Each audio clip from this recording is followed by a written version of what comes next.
Hello, hello, hello. I have got Gary Furlong, and I'm so excited. I'm a little bit out of practice because I've been playing hooky on these calls for a while. But I remember Gary from when I very first started narrating, and I was like a deer in the headlight. And I think Sean Pratt told me Y- Yeah, well, I to remember that too. Yeah, contact you. I think I was And pretty new at the at the time as well. I we don't. started around the same I time, I think think. so. Yeah. And but you were doing the one thing that I felt was way out of my reach at the time. You were going to like events and seeing people. And I Oh was yeah. resistant to that, really resistant to that in the beginning.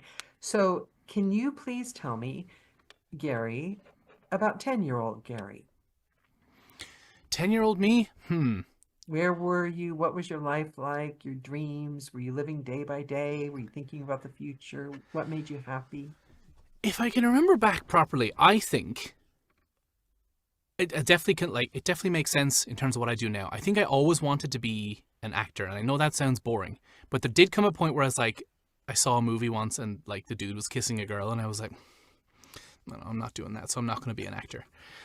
Later on, discovered, yeah, I do want to be an actor. I was like, I think I was a very hyper child, which I think is like it's almost flipped on its head now. I think I'm like a much more somber person right now. But when I was 10 years old, I was a very hyper child. I talked a lot. I did a lot of silly voices, I think, to my friends because I thought they want to hear that. That's what they want. Because I want to do it. Do you feel like a somber person? Because you're giving hyper energy, which to me is a big compliment. But Well, I mean, first, if you're talking to someone, I always try to like bring a nice lot of energy to like conversations and stuff. But then I'll be like, after I will kind of deflate a small bit or just go back to like baseline. yeah, yeah. Okay. Okay, so 10-year-old Gary. Yeah, just in school, primary school. I lived in Ireland. Was born in Ireland. Went to primary school in Wexford. Was I doing anything at 10? I would say at 15, I did start doing stuff that kind of started to later on inform the rest of my life. But as 10, I was just happy go lucky going around, probably threw a few temper tantrums as 10-year-olds do. I liked soccer a lot because my Ah, dad played soccer a lot. I was not very good at it. No, I was not good at it. But I enjoyed it, and I enjoyed playing. I did not like losing, but I did like playing. has And, that, can I ask you, has that, because my husband from Glasgow's got the Celtic Ranger thing, ooh, and that's like a lifelong thing. That's like blood and guts and tears. Do you still feel that way? Has it carried through your whole life? no, it is not. I like when you say Glasgow. That's a different world of soccer. Like the fans there seem to be just like it really does seem to be a way of life. Um, I liked it. I liked soccer. I eventually started to like basketball more because I played it more and I enjoyed it a bit more. But no, like the kind of feral love for a sport didn't really take hold. I love Formula One. Well, I love watching that right now, which is great fun. Oh yeah, But that's not bad.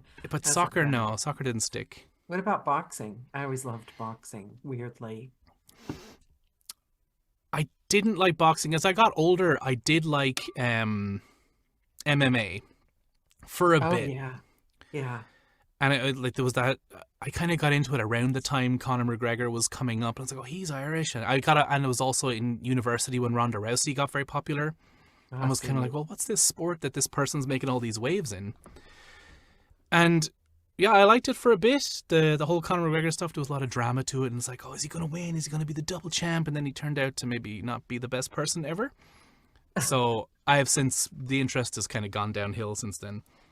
Boxing, Okay. not so much, but I will say there was a point in my life when I got really into judo and very much liked doing that a lot. I did kung fu for a while, Nice. but then I quit. I, Yeah, I stopped doing judo as well. I've actually been thinking about getting back into it recently because I enjoyed it a lot when I did it. I liked the way I felt proud of myself. Yeah, It all the hard things. I developed this weird like I enjoy doing hard things. It's, yeah, and I suppose a lot of the, like, I can't speak to Kung Fu, but, like, in Judo, it is difficult to do a throw very well. And if you don't do it correctly, it's like lifting a massive rock. Because you're trying to throw another person. But if you do it correctly, it almost doesn't matter how big or how small the person is. The person could be twice your size. If you get the technique right, they'll just flip over like they're nothing. And it's when you do it right and you get the mechanics of it right, you're just like, oh, yes, The I did a pride. good thing. Yeah. Yeah. Okay, so now inevitably, we don't all live a charmed life forever. I mean, I've met a No. few people that have, but that's boring. So I'm always hoping for some traumatic crack or something, dark night of the soul. Um, as candid as you feel like being, at what point in your life did you reach a challenge or something that had to make you stop and think or question what you were doing, where you were going, and how did you move on from that? I don't know that it's particularly, like, traumatic, but before I did this, and kind of what spurred me on to doing audiobook narration, was I lived and worked in Japan as an English teacher. And I enjoyed my life in Japan a lot. It was very nice. I What enjoyed the made you style. think of moving there? Like, oh, I'm going to go to Japan. Like, how did you end up there? So, young Gary didn't exactly make the best educational decisions for himself. In my head, I was like, okay, I'm not very good at many of the school subjects. I'm good at German, which is a language. That university in Dublin, DCU, has a languages for international communication course. I'll do that. I did that. I got into that. They said you have to take 2 languages. You can take 2 Europeans, or you can take German and Japanese. And I thought Japanese sounded cool. So I did that. Yes. That's what I based my education on. That language sounds cool. And then in second year, they make you drop, if you took an Asian language, they make you drop the European language, because when they let you take the European and the Asian language, people's results plummeted, because the Asian languages have the writing systems like Chinese and Japanese. It's not just learning a new set of sounds and grammar. It's like, okay, this has first 3 alphabets, 2 of which, yeah, you could learn because they only have 48 characters each or something like that. But then there's like the kanji, the Chinese characters, alphabet in Japanese, which, like, there's thousands of them. Do you think when you speak Japanese with an Irish accent? Like, if I speak Not, Japanese, will I speak Japanese with an American accent? I think so, yes. I don't think I do any more because I lived there for 5 years and I hope they beat it out of me. Okay. But yes, absolutely, people, you can hear, like, a person, A, is not fluent, and B, probably has an American accent in Japanese or an Irish accent in Japanese. I hope mine is gone, although I haven't spoken Japanese properly in a long, long time, so skill is definitely down, I would say. So you go to Japan. Yes, so I went to Japan. I went there for 5 years on the JET program, and in about And how old are you at the time? I'm setting at the setting time, stage. 12, early 20s. Okay. So I graduated university, going to Japan, teaching English, and really just discovered that teaching was not for me. I didn't really enjoy it. I was very much going through the motions. But I, in an effort to try and lose weight, was listening to a lot of audiobooks and kind of thought, like, oh, you're an actor, like, this is something you're into. Wait. Why? What do you mean, listening to audiobooks and exercising at the Yeah, time? yeah. Running, yeah. Just sitting there listening and be like, this will work. I was like, because believe me, listening doesn't just. No. I like listening to him during exercise. And I just on a whim messaged 2 narrators, Michael Kramer and Kate Redding, who got back to me and put me in touch with Sean.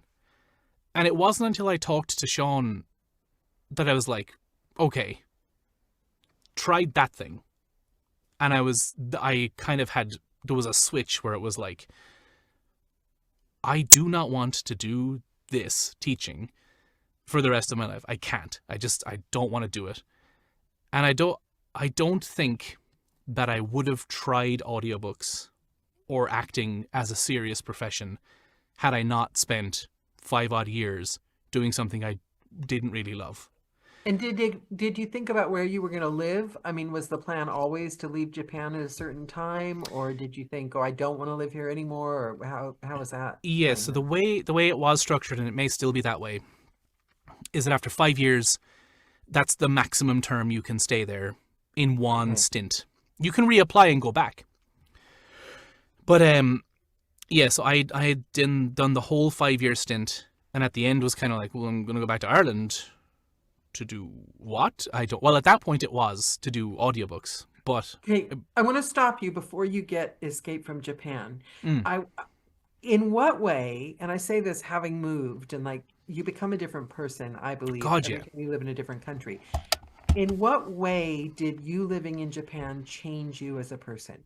How are you different because you lived in Japan than if you hadn't ever? Well, I mean, one very big fundamental change is doing what I do for a job now, and like that sets a completely different trajectory had I not started this. So like, my life right now would not be what it was. I wouldn't have met my wife. I wouldn't have met like a ton of friends. Had a great experience. So like, it changed my life absolutely completely. Had I not gone there, I Did you don't meet your know. wife in Japan? Yeah, yeah, she's Texan, but we met in Japan, which is everyone's like, That's what? that's so romantic. So was Yeah, she over there doing the same thing that you were doing? a similar thing. So her Japanese was a good few levels above mine, still is, and so she did what was called coordinator for international relations. So I mean, it's exactly what it says in the tin. She would liaise with English speaking people and Japanese speaking people, and would just organize events to better integrate both communities. And yeah, we met doing a play together, which was a lot of fun. And So yeah, did you guys move back to Ireland together when you decided to move from Japan? no, we had to both go back to our respective countries, but I don't know what it was. I had never for a second, and I don't think she did either, thought that like us moving back to our respective countries would mean we break up or end things. So we just did long distance for a while, a year and a bit. Long distance is horrible. I got It sucks, deported. yeah. I missed my husband so badly. It was just a fluke, by the way. They've forgiven me now. But Yeah. but I missed my husband really, really, really badly. Like you don't realize how much you actually like someone Oh until you're yeah. separated. Or don't like someone. So I think why a lot of people don't want to do long distance is because it's just, well, A, it sucks. It's awful. But Yeah. B, I think they might discover that maybe this is not the person for them, or they're worried the other person will think that about them. But no, we managed it. I mean, I would go over for 3 odd months at a time because that was the allowed Longest you could holiday visa stay. time, and just hang out and then come back to Ireland and just wait till I could do it again. Wow. Um, Okay. So you're in Ireland, you're back home in Ireland, you've left Japan, you've decided to become an audiobook narrator, you've started working with Sean. yeah. What insecurities did you face when you locked yourself in that booth and looked in the mirror and were, because we all do when we start narrating, and you're face to face with Gary? What parts of the career did you worry were going to be hard? Like the networking, the narrating itself, the patience. What parts did you find challenging when you started? I don't know why, but starting out, I would say I felt no pressure at all. I do now. If anything, my insecurities have grown as I've done this more. Oh, wait, Um, I want to delve into that. I just want to stop real quick because Jonathan is in Ireland right now. And really, but Jonathan, I think you weren't here when we covered this. Gary is now in Texas, am I right? Currently. correct. So he's an expat. So, Yeah, yeah, but Jonathan's here representing your an hometown expatty. here. And it was Wexford, wasn't it? Yeah, I lived in Wexford. Yeah, I went And to where are you, DCU for Jonathan? university. Where are you, Jonathan? I forget. I'm very, very bad at this thing. I'm like hardly I'm remember where I live. just south of Belfast. So Oh, Belfast. just All right, yeah. Hillsborough. Yeah. nice. County Down. Very Counting cool. on I've got a room full of Irishmen. Okay. Thank you very much, Jonathan. Now, Gary, I want to hear, why do you find it more challenging now? That really surprises me. um, like almost. I think I'm very secure in my level of performance. I think I'm good. I don't think I can't learn anymore. Obviously not. But I think like I've got to a good base level, so I'm happy with my level of performance. Always looking to get better in any way I can. Um, but like even something as simple as just like vocal stamina. If anything, mine's gone down. There was a point very early on where I really had never had vocal issues at all. And then I think what happened was I overdid it. I did too much narration, and I also did a stage play for children where I had to shout quite a lot. Ooh, And I yeah. fully lost my voice. And it was not full. I actually called Sean in a panic because I was still quite new, and I was like, Sean, I have lost my voice, and like my deadline for this book is next week. What do I do? And Sean was like, tell the publisher, shut the hell up and take a rest. And I was just like, okay, I'll do that, Sean. Thank you. So I That's emailed the publisher, and vintage they were just Sean like, Pratt. yeah, yeah. So I emailed the publisher, and they were like, oh yeah, fine. I mean, get well soon. We don't want you being sick and narrating. God, get well. But I don't think I waited fully. And so I was narrating through pain and like pushing through to try and do it. And I think whatever about that stuck. And for years, till this day, which it must be close to 6-7 years, I don't know, I have up and down vocal issues. And so anxiety around that, because I mean, our voices are what we need to make money. And if I can't talk for a day, or if I've lost my voice, well, that's a day I can't work. And that's another day I have to add to that project, which means I have to take away from another project or push another project out. And that schedules are unforgiving. It's just like only so much time. But that aspect of stuff, I've since working with a vocal singing teacher, the anxiety's gone down, and I have now It's got better the tools to like. anxiety. That's Yeah. because I've got it because I had, it seemed like every illness I could find it came up. And It only turns when out you it's start narrating does it happen. yeah, yeah. Yeah. And for years, and I literally, in one way it was good because I learned to not try to make my voice pretty. I had no choice. My voice wasn't pretty anymore. My voice Yeah. had changed at one point. I had to Same. act. I had to act the hell out of it to make Yeah. up for not having a pretty 20-year-old voice. But turned out I wouldn't give that up for anything. But what it also turned out was it's what we were saying before the call. The way I felt about what was happening was taking so much time and making it so hard Yeah. because I was so anxious, and the terrifying fear of not being able to get it done. And then it turned into like having chronic fatigue syndrome, where it's like you can't even think, Absolutely. you can't control it. So, but the thing about it is, coming on the other side now, it's the same thing with not having the pretty voice, is none of it matters because you've got that deep core of confidence. It's like you've worked on the vocal issues. You get that confidence, rock hard confidence that, oh my God, you've been through the wars. You've done it sicker than anyone. And Yeah. I'm not telling new people work when you're sick. I'm not saying that. Don't do I'm it. saying, years of being a narrator, you know what it's like. You've made it happen. Yeah, and You I think you done it. know when is okay to push and when is not Yeah. okay. And Like a yeah, and chess game. oh yeah. And then like maybe if you're mid session, you're just like, you know what, if I keep going, it's only gonna get worse. So I'll stop now, I'll take a break, and I'll come back to it later. Yeah. So yeah, that has been a thing with me for years. So many years. Oh, it sucks. But You're on the other hopefully. end of it now, aren't you? I think Regardless so. of whether your voice gets better, look at where you are mentally in regards to it. That's a mental game. It's nothing to do with the body. As Oh, long I'm as you can oh, still talk.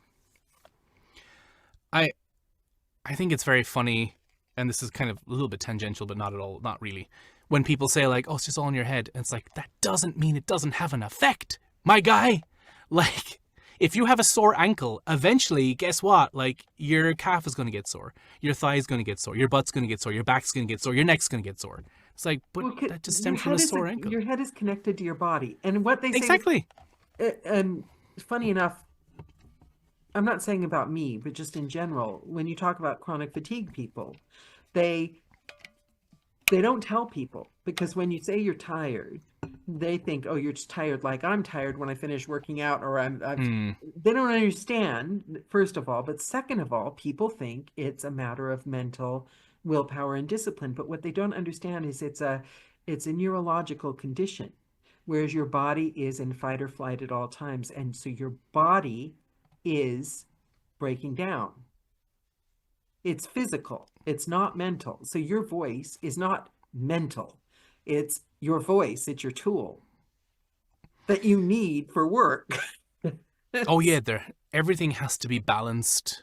Not perfect, but in some kind of balance. And like, I think after a few months of like vocal therapy and like thinking about your voice differently, like we even say like thinking about your voice is not an isolated thing. It's like it's a bunch of muscles and air moving. So if there's something wrong in one part of your body, Yeah. it really can, like if your shoulders are tight, you might lose your voice that day quicker than you might have done another day when your shoulders are not tight.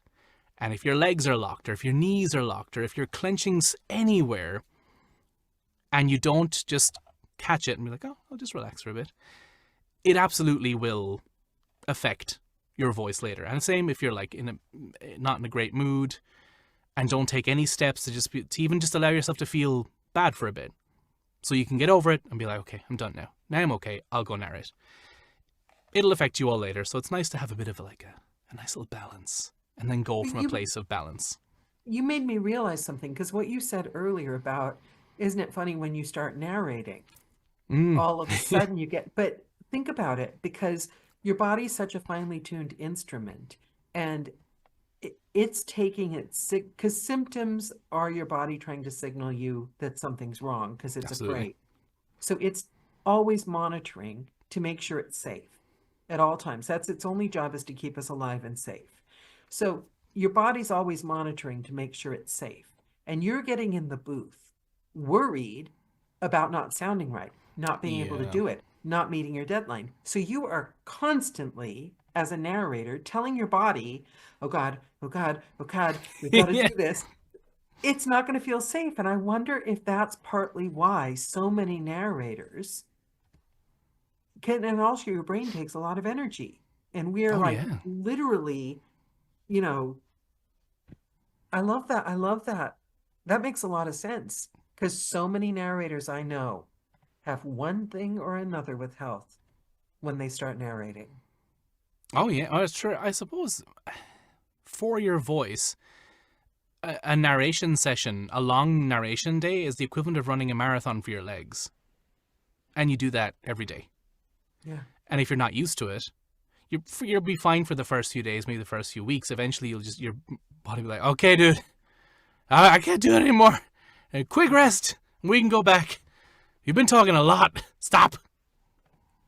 Yeah. And the focus as well. And also, I stand narrating. Do you stand or sit?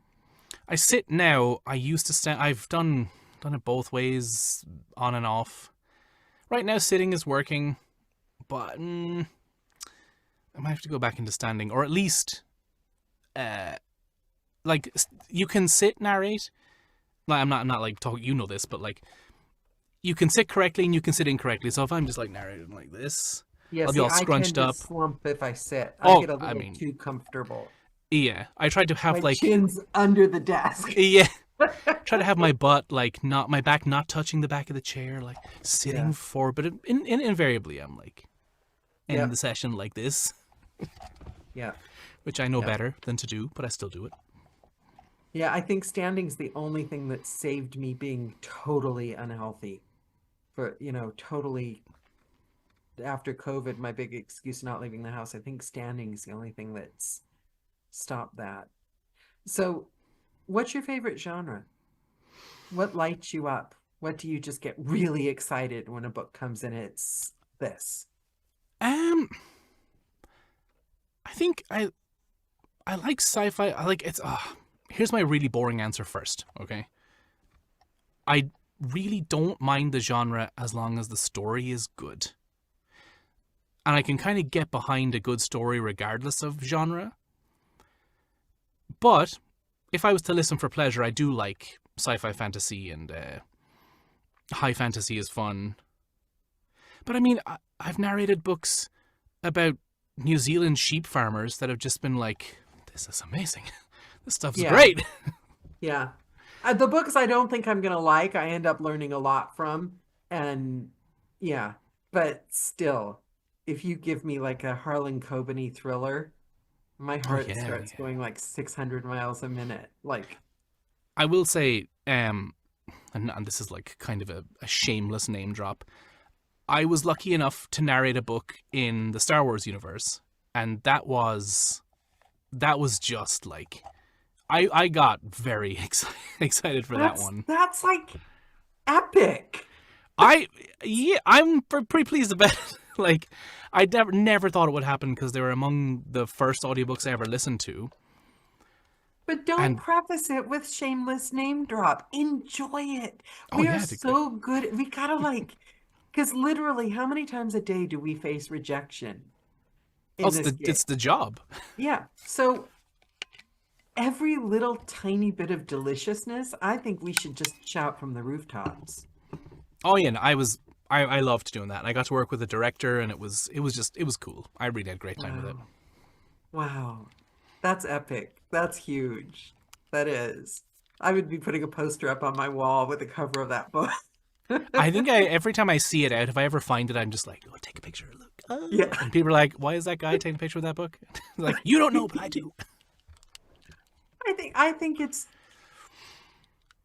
I think that I don't read my reviews, Oh, never. right? And I just don't. I can't think of anything worse.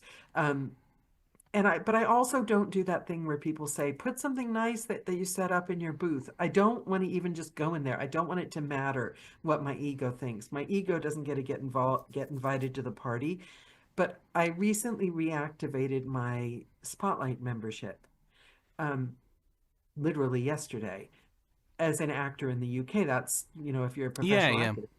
I don't really have any intention of showing up anywhere because I've been sitting watching Netflix eating junk food. So going to an audition's a bit, oh God, I want to get.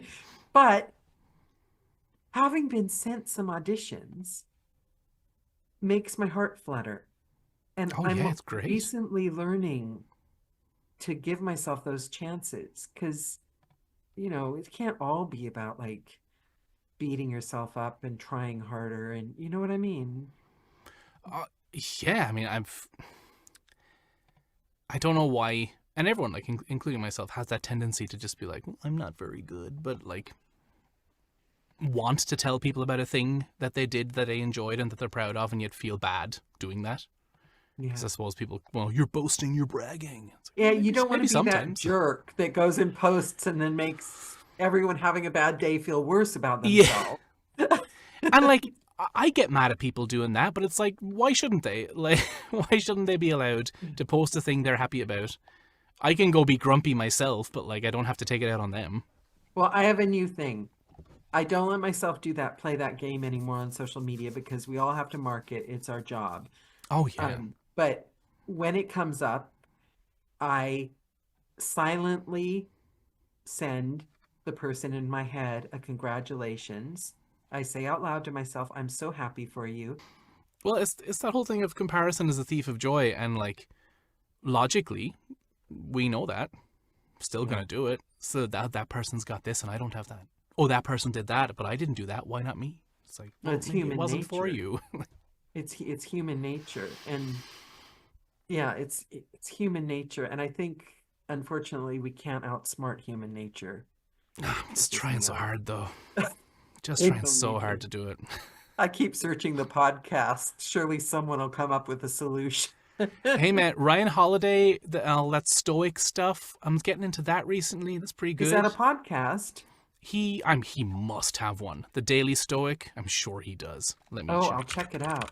He has a Except, YouTube channel, and he aren't also talks about. Stoics those ones that say that I can't buy all the faux fur I want, and I shouldn't eat chocolate, and I should just suck it up and be No, an adult? no, like Marcus Aurelius. They're all dead. They're ancient. They just want you Okay, to do a good job. That's all they want. okay. Because I'm really into dopamine living at the moment. Who am I Oh, kidding? have you read The Dose Effect? Is that what it's called? Dolce. Is it Dolce? No, it's The Dose Effect by TJ Power. It just got released. It's dopamine, oxytocin, serotonin, endorphins, and it talks about the Oh, effects those chemicals have on you and how, like, I mean, social media has hacked the living, we can't swear, poop out of oh, we can swear. I've only literally had to like mark one. Yeah, no, you yeah. can swear So all you want. TikTok, Instagram, YouTube, they've hacked the living shit out of our dopamine. They know exactly how to do it. The endless Yeah, scroll. I even watched a video where it was like comparing what social media companies design their apps. It's very similar to how casinos design that experience. yeah, It's yeah. like it's never ending. You can keep on going. There's always something. And the dopamine hit is not getting the thing you're looking for. It's looking It's for the thing searching and for it. anticipating for it. Yeah, it's the craving. And it Dopamine is wrings us craving. out. It Yeah. absolutely, like, you crush. Your brain is kind of going, ah, trying to keep up, and it can't. And that's why people get burnt out and feel terrible.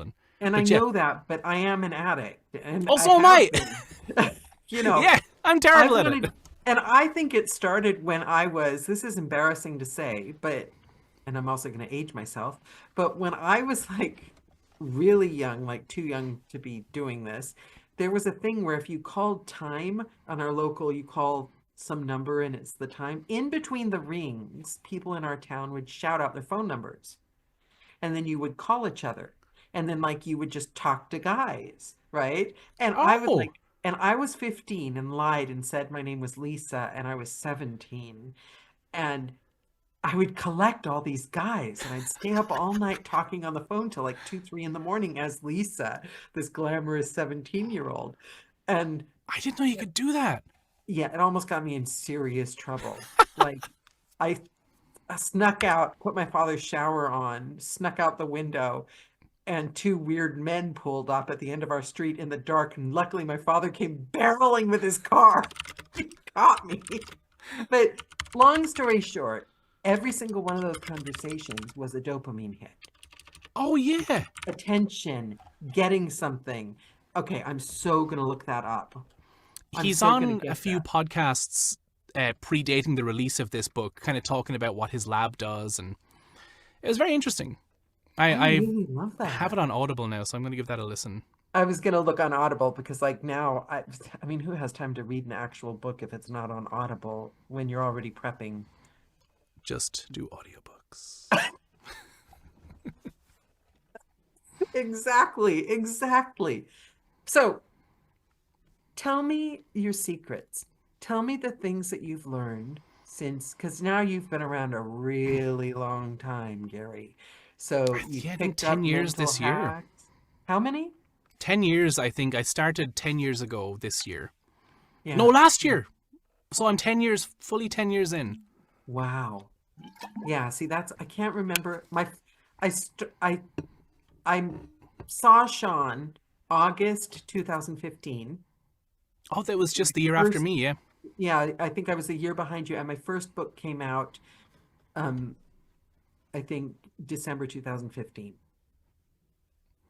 I don't know if mine came out quite so soon after I'd started, but I do start my, like, when how long have you been doing audiobooks, Gary? I definitely include training with Sean because I was doing nothing else.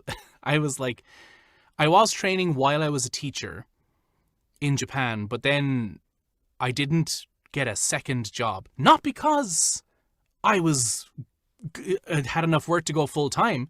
I was an idiot who just decided I'll be fine. This will work You were out. all in. I like that. I like I that. I kind of feel like the youthful ignorance was necessary at the time, and You I threw all your chips in. I wish I had that now, man. I saw I don't know who it was. I think it was Brennan Lee Mulligan or it was Matt Mercer said like the power of not knowing any better is just great, because if you don't know what, like, there are certain things that if someone said now, hey Gary, should I do this, I would be like, absolutely not, don't do that. I know better than to do that. But someone might, like doing what I did, go all in when you really shouldn't. Like, I had no financial resources. I had help from family, a lot of help from my family. But I would never say to someone like, yeah, do that. But had I not done that, I don't think this would have worked out. Well, there's two sides to that, because I mean, actually, now that I think about it, I was recording in studio. That counts. RNIB, what doesn't it? That counts. Yeah, I of always think course. my first book was Audible, but I guess you see, RNIB, you don't get to see your work. You don't get to hear it ever again because it's only for blind people. Oh, yeah, So I yeah. never heard an audiobook until, but do you know what you've just said about that? Because there are two sides to that coin. Because we all see the new people starting their audiobook career, and they get that 30-minute ketosis book, fasting for living an hour and a half. I mean, a lot of them are very, very savvy these days because there's Oh, so much yeah. information out there. So it's not as common anymore that people make those blunders when they start. But they do have those like posts, the social media posts with that like excitement. And I remember that excitement, getting offered that book for royalty share, connected to Oh, a big named crazy. author, when basically somebody wants you to do something for free. And Yep. they're you remember that excitement. But then again, when we're doing auditions now, because when I was young and stupid, just starting auditions, I booked almost every book. And I think it's because that confidence and that all in feeling, I think we become a little bit too tamped down with what we know Yeah. when we've been doing it for years. We are too aware of the odds and the competition and the way we narrate. And we're not jumping at every audition like it's the most beautiful baby we've ever seen in our entire life. We've got like 50 Yeah. kids now. We're, Yeah. Yeah. you know, they're all the same. I think you develop a kind of set it and forget it kind of thing. So I did that audition, love to get it, great. I will literally not think about that again until someone tells me I have it, or Yeah. I never hear from them again. Which is really good, but we should be able to marry that with that, a little bit of that. I'd love to be able to bottle a little bit of that obnoxious newbie excitement that I'm embarrassed about having when I started. Wouldn't you love to have a little bit of that I, now? yeah, I think, I wonder though, it has like, have you ever heard of limerence? It's basically the feeling of like extreme feelings of love towards, say, a partner. And it has a shelf life. So I think why you often see a lot of maybe celebrities getting married and then quickly divorced is because the limerence runs out. The like sense of, oh, you're there, oh my God, I love you so much. And they think when that feeling disappears, that that's it, gone, the love is gone. But I think, does it not, if you truly love something, like I think we do for narration, yes, that excited feeling goes away, but like the love for the thing never does.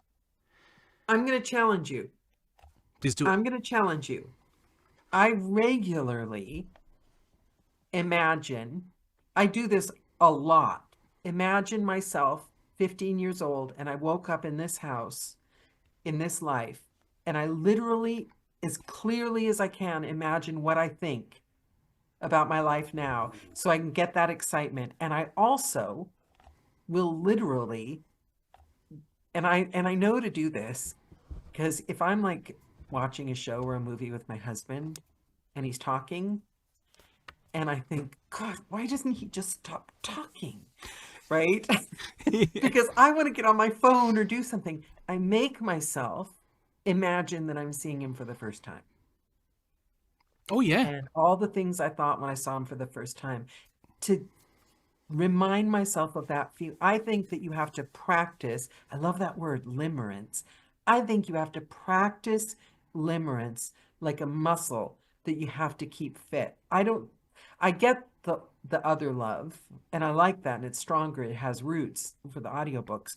But I'm gonna do that. You've given me a really good idea, Gary, and I love the word limerence. It's like my word of the year now.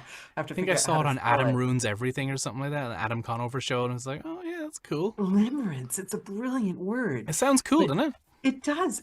I'm gonna do that trick with my life. I'm gonna do that in the booth. I think I'm gonna do that too. That thing you said of like, because to say that limerence is a thing that you can practice to keep and to get better at, I think is valid, because people say that like willpower is a limited resource, and some studies have come out to say like yes or no, but it's kind of the thought now is that like it's like any other emotion. You're not going to be happy all the time, but you can not practice being happy, but like you can think, oh, I'm not happy now, so I'll do a thing to make myself happier, to help myself get happy. And you can do things that will increase, say, willpower or limerence or feelings of love toward a thing. It's just like gratitude, I would imagine. Yeah, because we're actors. Act Yeah, yeah. like I have willpower. And all of a sudden, yeah, it just reframing stuff in your mind is so Yeah. interesting to think. Like this morning, I woke up at 6 and I had told myself yesterday, you're going to work out. And I don't want to work out in the morning. I'm tired and it's cold. But as I got up, I had said to myself, like, okay, you can go out and you can work out, but also put on a Marvel movie. And then the activity became not, I'm going out to work out. I'm going out to watch a Marvel movie. Yeah. I'll work out while I do that. But if in my head I was like, oh, I can do that. I can go watch a movie. I like those movies. It's reframing because Yeah. because I don't want to be sitting here in this, and a lot of people, I find it so depressing. They're like, oh, know your age, or you're only going to get a certain amount of books. You have to know your place. I don't want to be the girl that's just like, oh God, I have to do this, I have to do that, and why is he talking again? I want to be. There's no reason I have to lose the girl that traveled all over the world, was madly in love with a Glaswegian. You know what? I'm that girl. I'm the new girl that loved auditioning and that was so excited to talk to new writers. We all have that person. You're still Gary that was like traveled around the world and went to Japan and fell madly in love and was reunited but with your Texas beauty years later. And you Yeah. know, we're writing our own story. It's our Yeah. own fault if we make it boring and depressing. And that whole thing of like, oh, you're too old, or you're too this way, you're too that way. Yeah. And because of that, less books, less work, less this. Even if statistically that's true, right? We'll say that like, that's not wrong to say that. What good does it do me or you to wallow in that and to believe that? But it's Like, not statistically true. It's statistically untrue. There's other things that are more statistically true. yeah, I'm just saying that like to limit oneself based on what other people are saying Yeah. is bonkers. Yeah. Is just to be like, well, okay, fine, you said that, fine, it may be true. I don't know. I'm gonna still keep trying and keep working hard, and if one thing doesn't work, I'll try a different thing, and if that doesn't work, I'll try a different thing. Yeah. It doesn't have. You don't have to sit there and just be like, well, they said, because I have a beard. Well, I'm just not going to get this role. It's like, okay, I'll still try. Yeah. And we'll see. Yeah. And the excitement of auditions, that's because I always thought in the back of my head, it's a bit backwards, but I always planned when I got like really, really old, like white hair, like really, really old, like 80, 90 old, that maybe I'll have another career as an actress. I'll go back into acting like in film and TV. And my reasoning has always been most of the competition will be dead. That's solid. I'm doing that. Right? I mean, how many women are young at heart, that age, breaking in with that obnoxious newbie excitement? Because I will. I'm 95 years old. Yeah. We'll just show up and be like, hey, you did it. I think everyone wants that. So if you approach it with that kind of confidence, right? Yeah, I Other agree. people are going to be like entranced. What is the word again? Can you type that word down? Because I've already forgotten it. I don't know if I can spell it, but I will. I'll write it in Google here to see. Yeah, there we go. And I'll copy it. Lumineer?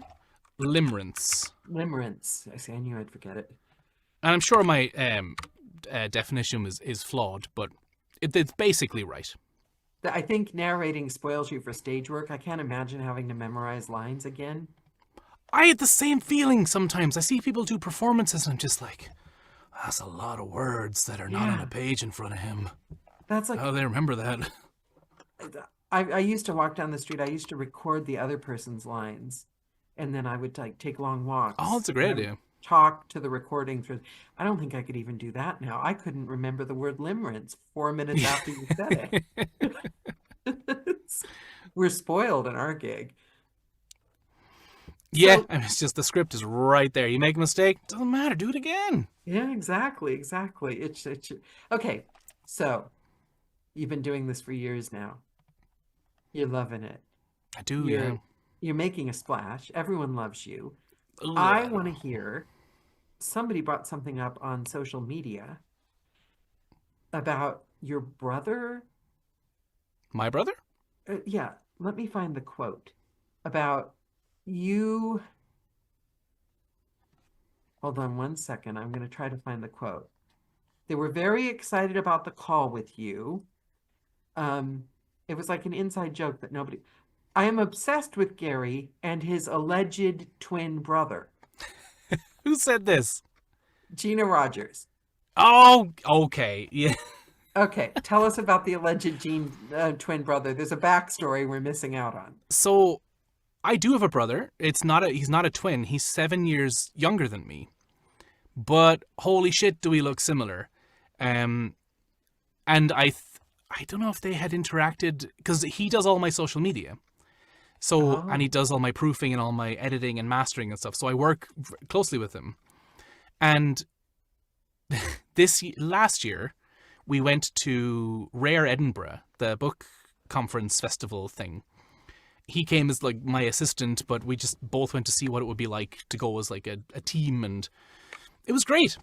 But I remember really distinctly at one point, there's a narrator friend of mine, Marcio Catalano, was already in the room, and there was like a big double door thing. And my brother had gone slightly ahead of me, just because he was going to go in before me. And Marcio was standing between the two doors, caught my eye, and was about to say hello, and then looked to the left and saw my brother. And was just like, did like a triple take of like, the fuck? And he's like, who's this guy? Like, from far away, we look very similar. And sometimes up close, apparently. So, yeah, we look quite similar. But we're 7 years apart. were you guys always close? Yeah, I think so. I think my whole family's been... I have two sisters and a brother, and we're all pretty close. I love that. Do they come and visit you in America? We go to Ireland every year to visit them, and they have been... The entire family came over in 2022. And I say entire family, like both parents, 4 siblings, 2 partners of 2 siblings, and 2 children of one of the siblings. So it was like 9 people total in a giant Airbnb, just chilling out. It was great. It was brilliant. I love that. I do love that. I used to live in the Channel Islands in Jersey, and all the people I worked with in the pubs were all Irish girls. Oh, yeah? Best people in the whole world, but tons of Irish went to Jersey and worked for the summer. They'd All go for right. yeah. Yeah. I love the Irish, but I'm American. We all love the Irish. Oh, yeah. Sorry, I'm not. Hopefully I'll be American soon. I did my citizenship test. I passed my exam, so we'll see. It took my husband 5 years to get his green card. Me too. Like, No joke, it took me that long as well. yeah, we got it 2 days before we moved back to London. It was like, Oh, but man. he left because nobody ever understood what he said. They Yeah. weren't great at accents, but I grew up with that. My father was Italian, and he spoke like 8 languages, and people talked to him like he was stupid. I hate that. People will often say, if they catch that I'm not American, sometimes they'll just be like, oh, he's from Minnesota or something like that. And I'll be like, no, I'm Yeah, neither because you that. sound exactly like that. I definitely have a weirdly muddled accent, I think. Like, I narrate mostly in an American accent anyway. So if people clock that I'm not from here, they usually go, oh, you Scottish? I'm like, no, I couldn't be less Scottish. But thank you. Thank you for at least knowing I'm not American. Yeah, Scottish, they wouldn't be able to understand anything in No. my experience. So, so tell me more about this. I know you don't love teaching. I'm not a fan of teaching either. Um, I like telling everyone what I think they should know, but then but the part about teaching I don't like is that they then get to decide if you're right or not. Like, Yeah, you're just like, I'm right, okay? Just believe me. that's why I would never be a coach. You're not interested in ever being a coach? I am. I just, you know, I often think that, like, having done a thing for a long time does not necessarily mean you can teach that thing well. It doesn't mean you don't know about it. It just means that maybe you can't share that knowledge in the way it, like, it's being a good teacher is hard. Like, Yeah, it's a whole different skill set. it's crazy. And like Sean Pratt and Sam Johnson, who's my singing teacher, are two of the best teachers I've ever had of anything. Not just like, oh, well, he teaches audiobooks and he teaches singing. They're both good at those. Like, yes, but they're also excellent at just being teachers. So it's a skill that I don't necessarily have a passion for right now, which means I don't know that I would give the students what they deserve, to be honest. Yeah. Like, if someone's going to give me money to try impart information to help their career, I'd best be doing a great job for them.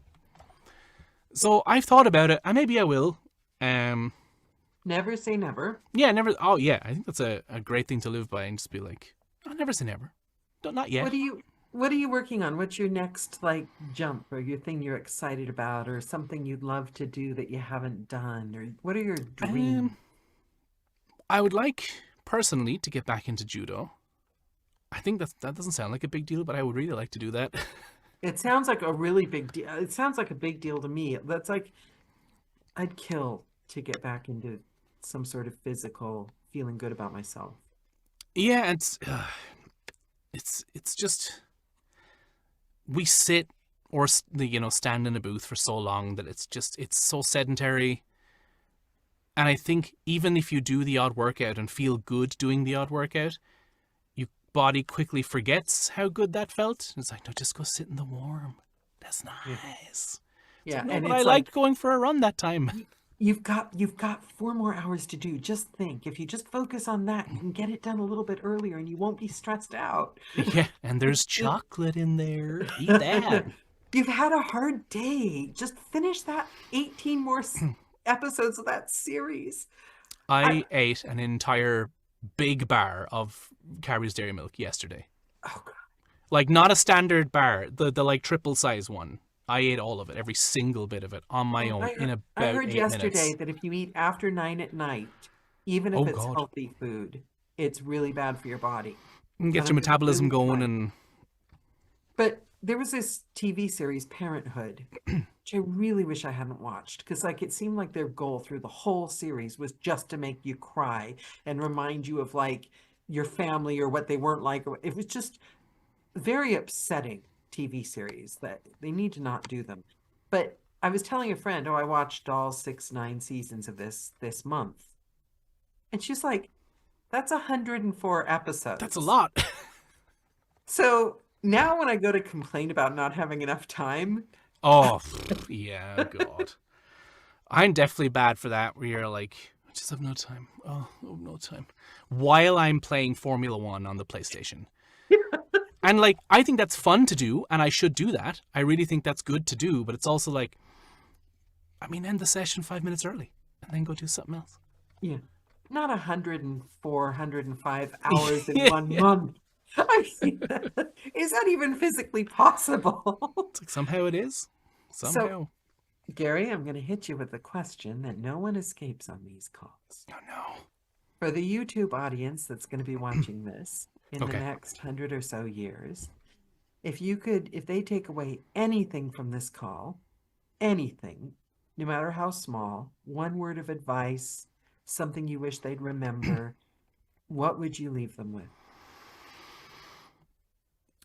I think I would say, and I'm actively saying this to myself right now as well, is never stop trying and always stay open.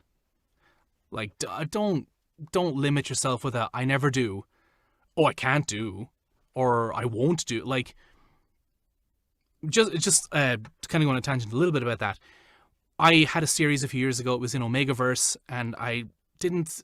The knowledge at the time was like, the wisdom was create a pseudonym and don't do too much erotica. And since then, I do a lot of erotica. And the author reached out to me and said, "Do you want to do one of my lighter books?" And I said, "Yes." Also, I was a dumb idiot back then. Let's go back to visit this other series if you'd still like me to do it. And they were like, "Yeah, let's do that. That's great." So, I don't know. Don't limit yourself. Stay open to stuff. Like, never say never is a really good one. And just don't stop trying. Failing is difficult to deal with. And granted, I don't want to deal with failure. But you learn from it. So, failing is not failing until you give up. So, never stop trying. Keep doing it. I love that. Iterate. You make me laugh with the erotica one. Newbie Daniela. Every single book was going to be a career maker or breaker. I was like so scared to do certain. They'll Now cast I'm me like, out. you don't want to use your pseudonym because that takes down the numbers of your books that show up on. I never use my pseudonym. It's Richard Sawyer, by the way. You can go listen to him. I should have just done it as Gary, but Richard Sawyer, yeah, he doesn't get any work anymore. I don't let him have any work. If I can help it, Richard Sawyer doesn't do anything. Because I've done over 400 books, but you'd never know because Richard has like 30 of them. So it's still, I'm under 400, but I've done over 400. So I'm mad at him. But it's never gonna because you get to the 7 years and they start falling off. Oh, they're royalties, is it? Yeah, No. no. After 7 years, they can do what they want with the book for the royalty share. So the ones when I first started, I never thought about that. One of them was that. Remember when they had the deal? They gave you some money. Bounties? Yes, bounties. I had like 4 series with bounties when I first started. I was really lucky. I was cleaning up with the bounties. So they are royalty share. I don't think of them as royalty share because I got paid, but most of them are falling off left, right, and center. It wasn't the bounties, but it was something ACX were kind of like, this is going to do well, so you get a little bit extra on top. They plus paid the you like royalty share. $100 an hour or something, which for a newbie is a big deal. Yeah, I got one of those ever. And I forgot those were royalty share. I forgot they were royalty share because that's why they're disappearing. But PFH, they can disappear anytime. Yeah, I suppose we just try keep narrating till we get that number up. Yeah, that's so all. That's I don't all care that's important. about the number anymore. I've been saying 250 plus for like the last year and a half. Yeah, it's never gonna, Okay, Gary, I have taken most of your day. It has been a delight. I feel like I've known you for years, even though we've never actually. Yeah, same here. It's like I've seen your name on so many things, and like I'm sure we've interacted online, but never like chatted to each other. Yeah, you're just Gary. And it's a pleasure to meet you because everyone loves you. Everyone loves you. I don't know about that, but everyone does love you. I don't know why, but you are like one of those names that nobody has a bad word to say about you. And that's nice. That's very nice to hear. I try not to be a butthead. You are a well-respected member of the community. No, well, thank you. Right back at you. I've got so many things I've got to study now. The dose effect, limerence. I'm yeah. excited. I'm going to go in the booth and I'm going to pretend I'm a newbie and imagine I'm a newbie when I go in the booth. So same here. Channel that limerence. Thank you, Gary Furlong. It's been amazing. Thank you guys for joining. Mwah! Bye, everyone. Bye, Gary. Bye, guys. Bye. Bye.